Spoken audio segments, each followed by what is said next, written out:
criado naquela região entre Santo Antônio e Soledade. Era, digamos assim, a área de domínio, né, minha como criança.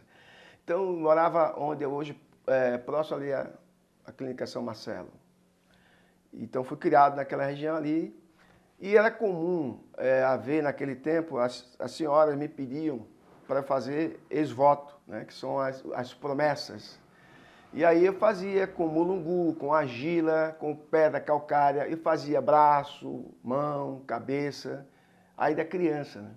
Então, certamente foram os meus primeiros contatos com a forma tridimensional, ou seja, com a escultura.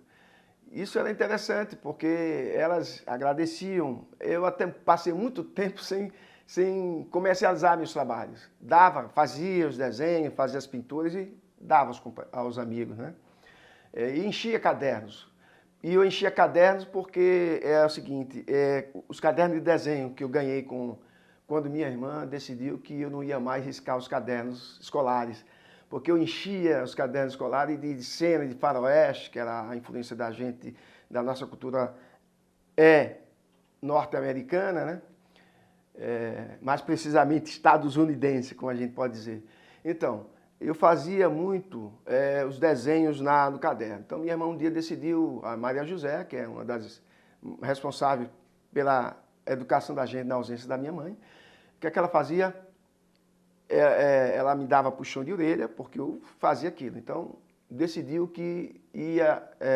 me dar então, um caderno de desenho e uma cartela de aquarela, aquela aquarela escolar.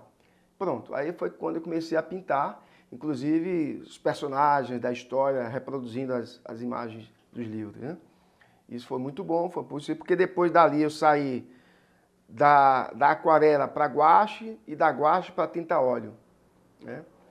Sei que até 88 eu pintei. A minha última exposição foi no Cutarte, em 88. Exposição de pinturas. De lá para cá, enveredei. No ano seguinte, 89, eu enveredei pela escultura e estou voltando devagarinho à pintura agora.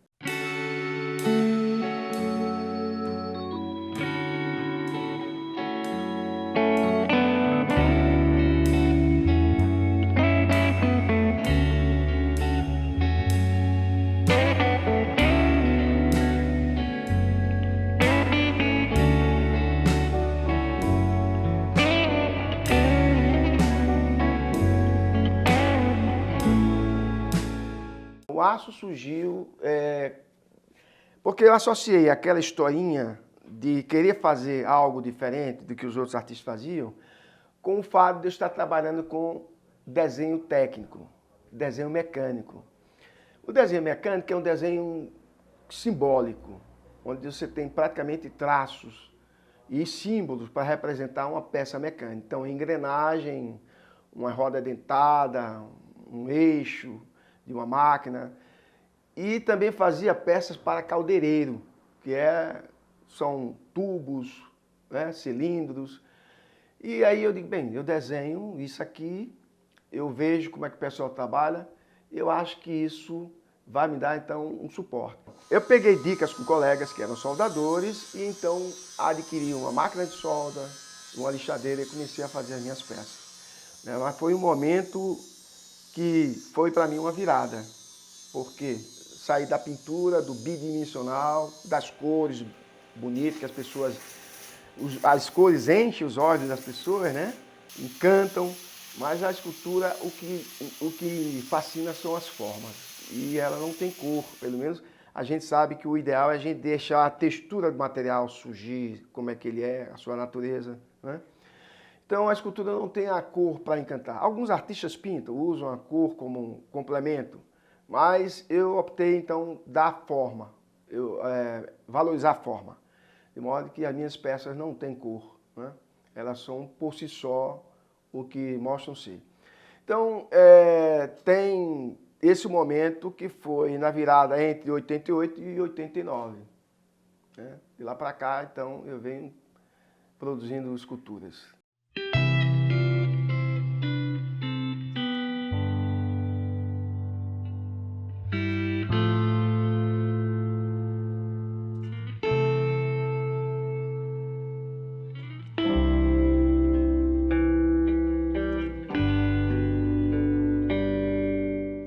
me inspiro normalmente nos dramas humanos, na existência humana, né? Eu diria que sou um existencialista, nas suas demandas sociais,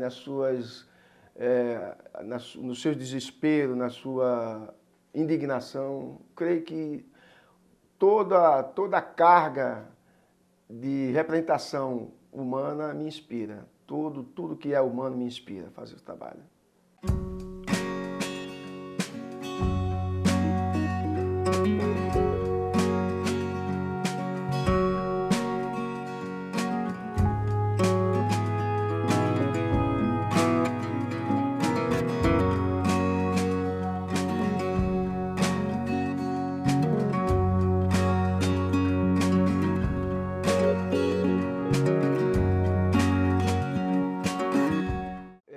Esses 40 anos que é uma jornada longa, né? Eu fiz muita coisa. Eu fui chargista, ilustrador, né? Fui cenógrafo, porque a arte me levou a trabalhar com cenografia, a convite de Virgínia Lúcia, que era então líder do grupo. Ela foi também do Emboassa, mas ela criou um outro grupo que foi o Mambembe. E aí eu acompanhava, e ela terminou um dia me convidando, eu fiz o primeiro cenário que eu fiz, eu ganhei um prêmio já. Então, passei de 95 até 2001 sendo cenógrafo, né? Foi muito bom, uma boa experiência. Então, como chargista, colaborei bastante para os jornais dos sindicatos, né, na década de 80 e 90. Enveredei a partir do hábito de leitura também.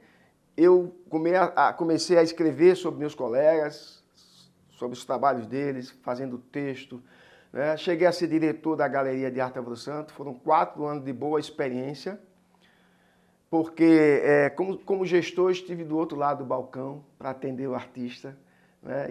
E aí eu posso falar, como se diz, de cadeira, do que é essa experiência, né? Porque às vezes é cômodo a gente estar do lado do artista só e fazer as queixas, né?